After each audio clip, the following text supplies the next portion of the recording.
افغان منځي خبرې اترې څومره ممکنې دي؟ پخوانی ولسمشر حامد کرزی پکې څومره مهم رول لوبولی شي؟ درنو لیدونکو ستړي مه شئ.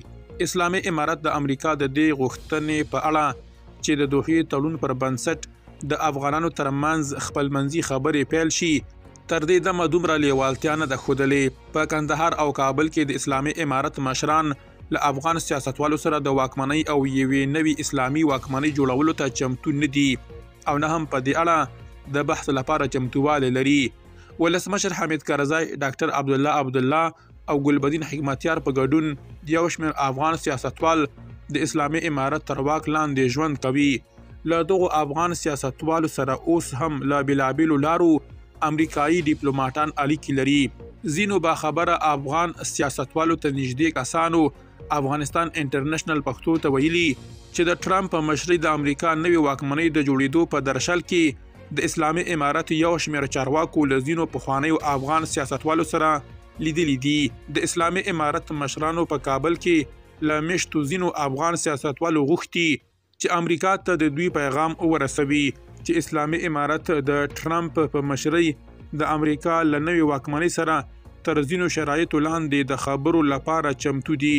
پاتې نور افغان سیاستوال هم د ډونالډ ټرمپ په مشرۍ د امریکا نوې واکمنۍ ته په تمه دي چې د ټرمپ لخوا له اسلامي امارت سره لاسلیک شوی د دوحې تړون به په بشپړ ډول ټول عملي کوي. پخوانی ولسمشر حامد کرزي له نړیوالو استازو سره په ناستو کې بیا دا یادونه کړې چې د افغانانو ترمنځ خپلمنځي خبرې باید پیل شي.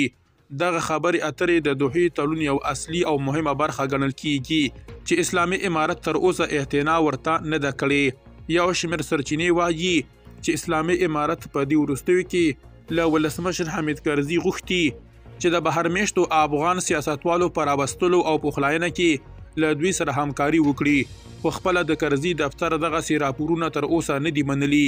پخواني ولسمشر له افغانستان څخه بهر ځینو هیوادونو ته یونونه وکړل، خو د کرزي ټینګار دا دی چې له پخلاینې او افغان منځي خبرو پرته له افغانستان څخه وتلي افغان سیاستوال بیرته د اسلامي امارت د اوسنیو شرایطو پر بنسټ هیواد ته راتلل نه غواړي.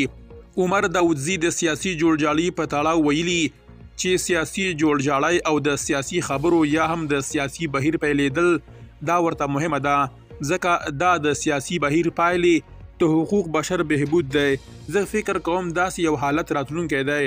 د کرزي د افغان منځي خبرو غږ ته تر اوسه د اسلامي امارت مشرانو مثبت ځواب نه دی ورکړی، خو ګڼ سیاستوال پر دې باور دي چې د ټرمپ په مشرۍ د امریکا نوې واکمني به پر اسلامي امارت فشار راوړي چې د دوحې تړون پر بنسټ د افغانانو ترمنځ د خبرو پیل او یوې ګډې واکمنۍ رامنځته کېدو ته لاره پرانیزي.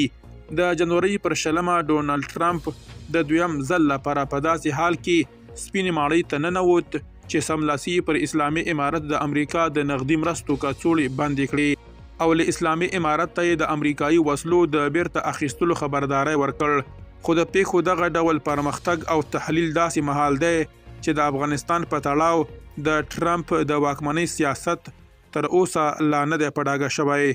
درنو لیدونکو له مالتیا مو مننه.